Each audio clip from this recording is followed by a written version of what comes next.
माता पार्वती के साथ में बैठे हुए माता पार्वती के साथ बैठे हैं, देखकर वापस लौट गए। फिर आकर देखा तो इस बार भोले बाबा ध्यान समाधि को जा रहे हैं। महाराज ये देखते ही नारद जी तुरंत कैलाश पर्वत पर पहुंचे, प्रणाम किया। माता मैं आपको प्रणाम करता हूँ। मैया बोली नारद जी बड़े दिनों बाद आपका आना हुआ। बोले क्या बताऊं मैया, मुझे भोले बाबा से कुछ बात करनी थी। तो माता पार्वती बोले नारद जी कुछ क्षण पहले आ जाते तो आपको भोले बाबा जरूर मिल जाते। अभी अभी कुछ क्षण पहले ध्यान समाधि को गए। प्रति कुछ बात है तो आप मुझे बताइए।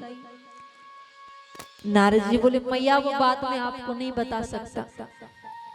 बोले नारद जी मुझे नहीं बता सकता। बोले मैया वो बात इतनी व्यक्तिगत है कि हर किसी को नहीं बताई जाती।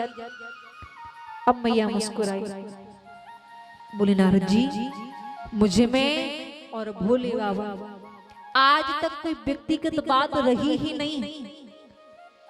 ध्यान समाधि में कौन से भगवान के दर्शन करते हैं आकर मुझे बताते हैं।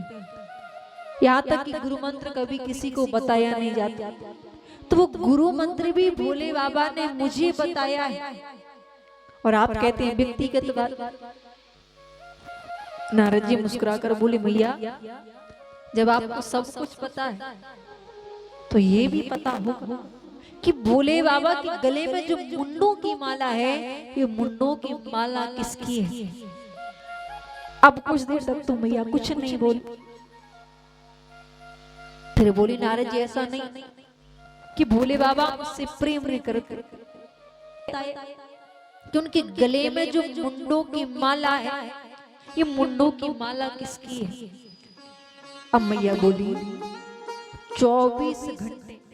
नारद जी बोले जिसके 24 घंटे मुंड गले में धारण करके रखते और आपको यही नहीं बताया कि वो मुंड किसके हैं। तो मैया काहे का प्रेम। अब मैया को क्रोध आना प्रारंभ हुआ। नारद जी ने देखा कि मैया को क्रोध आने लगे, प्रणाम किया मैया मेरा जो कार्य था वो पूरा हो। और जैसे वापस लौट कैलाश पर्वत के बाहर भोले बाबा में, तो भोले बाबा को देखकर नारद जी बोले प्रभु आज तो आपको माता ने याद किया है।